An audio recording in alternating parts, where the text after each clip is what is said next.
والدتكم ملعونة، لا خير في كثير من نجواهم إلا من أمر بصدقات أو معروف أو إصلاح بين الناس.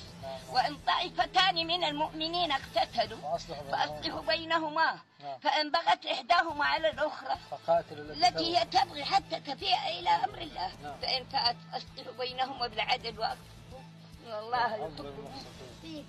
إنما المؤمنون إخوة فأصلحوا بين أخويكم واتقوا الله لعلكم ترحمون. ارجعوا يا جده ولقد أهلكنا القرون من قبلكم لما ظلموا وجاءتهم رسلهم بالبينات وما كانوا ليؤمنوا كذلك نجزي القوم المجرمين كذلك نجزي. ثم جعلناكم خلائف في الأرض من بعدهم لننظر كيف تعملون. قاعد ينظر كيف تعملون. بعدين إن الذين كذبوا بآياتنا واستكبروا عنها لا تفتح لهم أبواب السماء ولا يدخلون الجنة حتى يلج الجمل في سم الخياط وكذلك نجزي المجرمين. لهم من جهنم مهاد ومن فوقهم غواش وكذلك نجزي الظالمين. ارجعوا إلى الله، ارجعوا إلى الله.